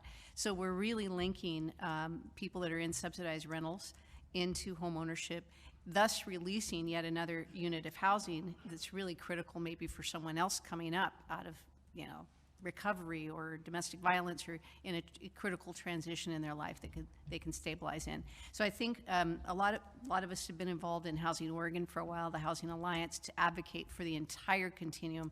I may be here representing our work in homeownership, but we really stand together in our efforts to kind of work across the entire continuum to make sure we're helping people, get on that path. A quick final point about your, how do we get people involved in the workforce development? Other people work in this more intensely than I do, but I would say that our 50/20 condo project has a 30% involvement with minority and women-owned businesses, and making sure that our contractors are people in the community that represent and reflect the community. Our owner's rep is Gina Woolley, who's been in the community for over 48 years and is my right-hand person on this project. And having those folks involved every step of the way is just a crucial part. Ultimately, for the Community Land Trust, once a family buys a home and becomes a member of the Land Trust, they could serve on the board. They have ownership, they have decision-making opportunities as a member of the Community Land Trust. And there's an extraordinary history behind all that I'd be happy to share at a later date. I just want to make one comment to a word you used, which was pipeline. And I immediately started thinking about sustainability. How do we build capacity? How do we scale up to meet the need as industry partners? Predictability. And I think as much as we can create some predictability and sustainability for our development partners, I think that's a really good role we can play. There's a lot of work that goes into creating a real estate plan and delivering on it. They just need to know when we're in and when we're not. So thinking about, maybe it takes us like an extra 2 months to think about that right strategy, but you're leveraging and you're bringing in those resources that make the most sense for those projects. And you can create that predictable stream in a manner that people know that we can be relied upon. So thank you for that comment.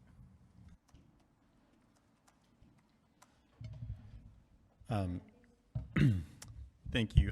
I'm still thinking about tenant standards and protections, and I wish we had a chance to engage with Community Alliance of Tenants. But I guess I think for the panel, a question, we are working with limited resources, and I'm sort of thinking about how do we rate developers, or how do we make sure that what are good ways to sort of evaluate the quality of a developer or reward high road developers, assuming that not all developers are the same, but in terms of how do we get to sort of continue to hit all these sort of goals that we have around workforce, reducing greenhouse gas emissions, and really serving disproportionately impacted communities.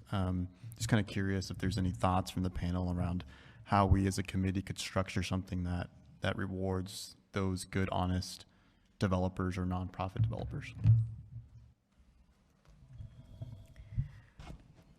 We reach out to NAMAC, which is the National Association of Minority Contractors, as that body that can provide us with referrals to very qualified contractors and the like. In addition to that, we also make recommendations to NAMAC about qualified and quality contractors. So that is one of the areas where I think as this group of people that are representing PCEF can use that entity as an entity to reach out to hear what you need to hear about the type of developers and contractors that are really producing housing here in this area. For the most part, we're very comfortable in with the competency of the developers and or the housing constructors, the builders that we're using, and we can make recommendations to the group if you ever need to have that. But there are organizations that can help provide that information. I think I would just maybe ask a little bit more around where you guys are wanting to evaluate certain proposals and projects. And I certainly know with experience with the bond solicitation, we didn't certainly need all of our committee members to be experts in multifamily development, but we had to have that. We need to rely on those experts who did know that kind of work, who look at track records, who will work day in and day out. So it was really a blend of folks who have steep knowledge and have been working in the field for a long time to understand what is actually a viable project, because we knew that wasn't going to be something we could just ask our oversight committee to just be able to know from projects. We have 40 projects in our pipeline right now, so we can looking at comparisons, and we can look at track records of certain teams that work really well together. So we were able to bring that information to bear to those sort of committees. So that's where sort of maybe as this committee better understands sort of the role of the role of staff versus the role of the selection committee, looking at sort of criteria. When do you maybe rely on your, Portland, your housing partners to help look at sort of a portion of it? It may end up being what you guys end up funding. Yeah, one thing to keep in perspective, affordable housing from a developer standpoint is much more stringent and much more legally intensive comparative to traditional construction when it comes to housing. So our partner with PHB has been very instrumental, at least with a lot of our projects, and actually helping us have due diligence and oversight. So if you're looking for a collective sense of what's viable and what's not, our partner PHB, as well as our collective group here, can answer that and provide guidance and some insight on that if you need further information.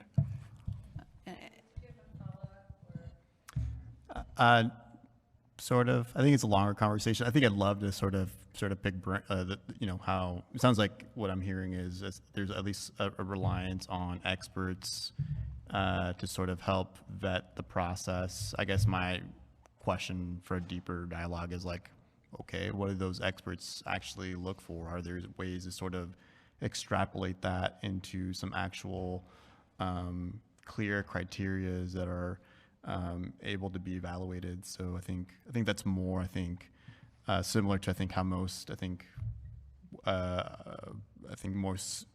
scoring or validative criteria is you sort of take sort of what experts typically look at and sort of quantify that and provide ways. I'm just more curious, but that sounds like more of a follow-up question, or conversation. But I'm thankful for some of the already feedback given so far.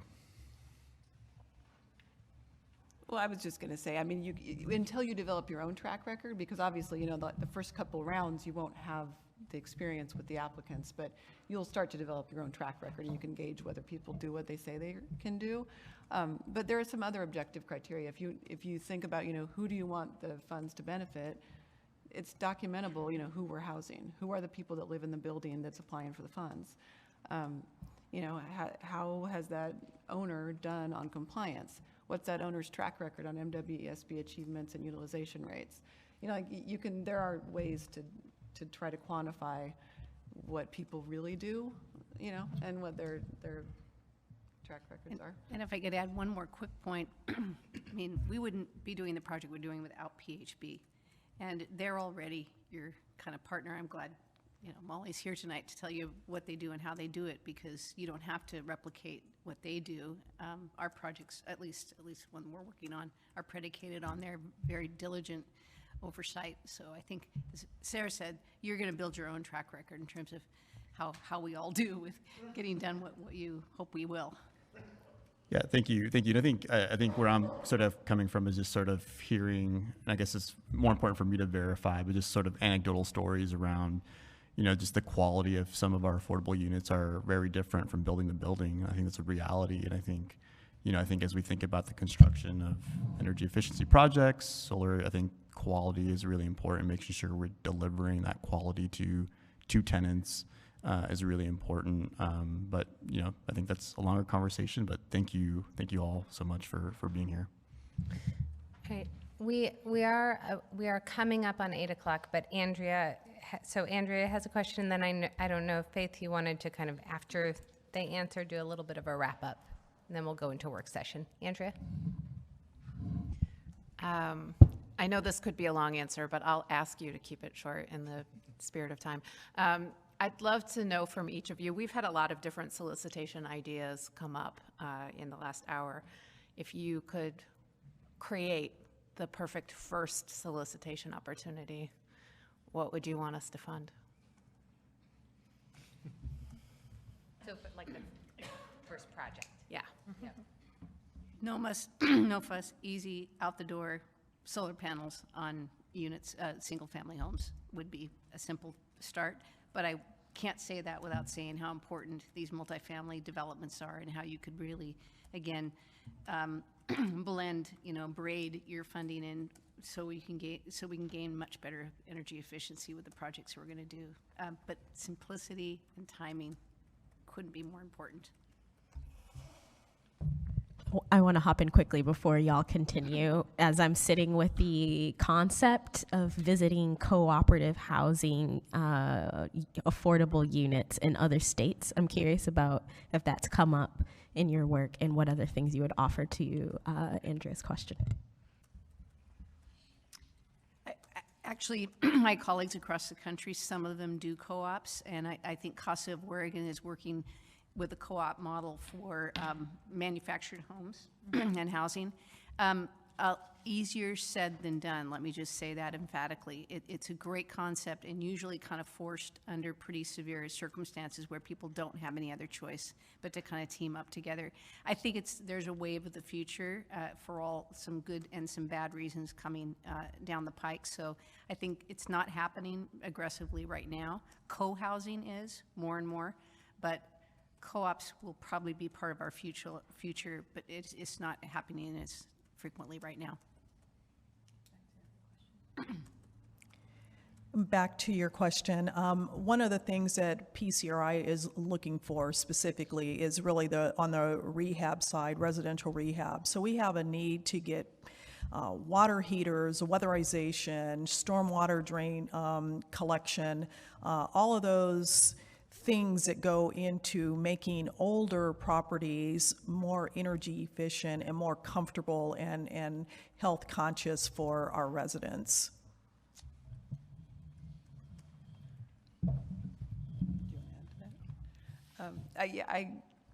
I would not disagree with anything that's been said. I think the simpler the better on the first round.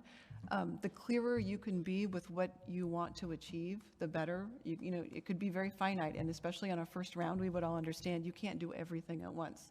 So I don't know how much you have, but you could say, you know, $5 million for rehab, $5 million for new construction, bring us an exciting new proposal, and like the best leverage wins or something. You know, like it depends on what you want to achieve, but I think setting some easily quantified, measurable goals for the first round so that you have a win, so that you have a clear you can clearly demonstrate that the money was used how you wanted it to be used and that we can quickly deploy it, would be better for everybody.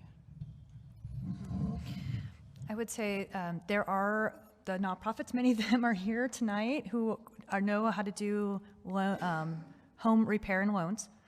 And that is a real, very underfunded, thank you, very scarce resource, especially the ones that are not citywide.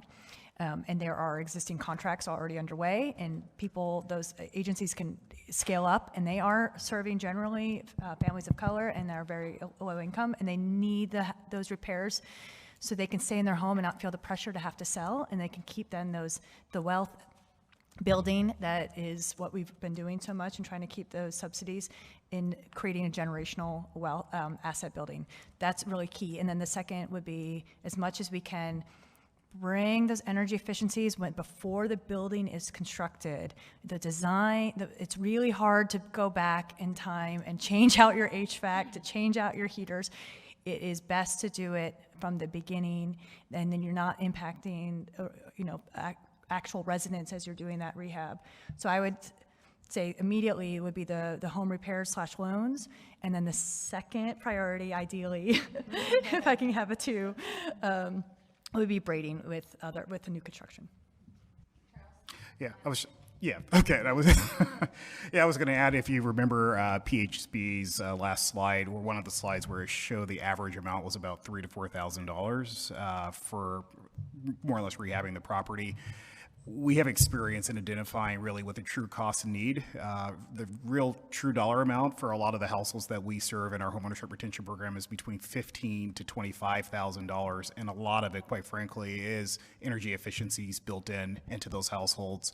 Some of the things that actually happens to some of the households is that if the repairs are not made, some typically will get fined, complaints are made, the house is not visually up to code, so to speak, and then that triggers an investigation, and some of the folks will lose homeowners insurance. So if the subsidy amount or support is not significant enough to improve the dwelling, there's also cascading effects that will actually cause that household to become homeless in some cases.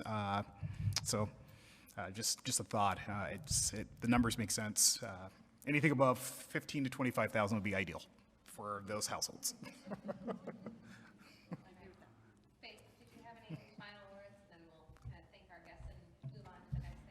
Awesome. Well, I was going to thank our guests. You guys are doing amazing work in the city, and I so appreciate that you're here to share with us. And I know the legacy of the work that you're doing, and I know how difficult it is. So thank you for fighting the good fight. Andrea had my last question, which is, what is the silver bullet for ending housing insecurity? So great. Thanks for sharing that with us. And I have one clarifying question that I've been saving. And Molly, you said basically Portland Housing Bureau has supported 20,000 units. Is that in Portland, right? 20,000 people. People. Got it. Different than units. And can you remind me of the unmet need?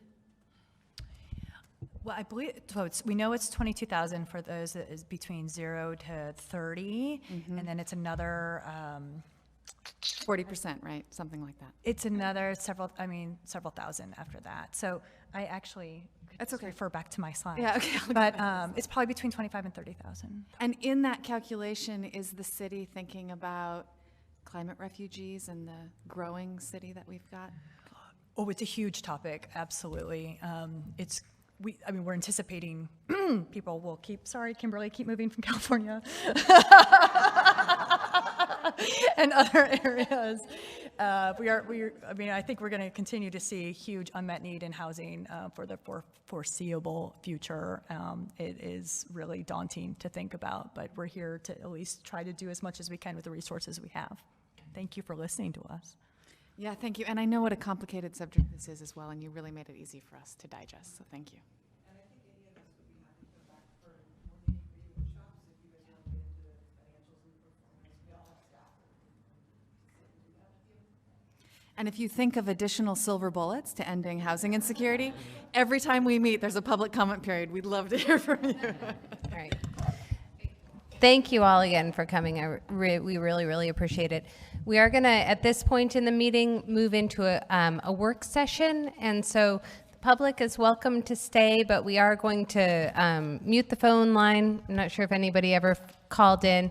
And we're going to ask our committee members to kind of move to this table over here. And a few of you can have a chair, and the rest of you should bring your own chair. Okay. Sam says that you can have a 2-minute break.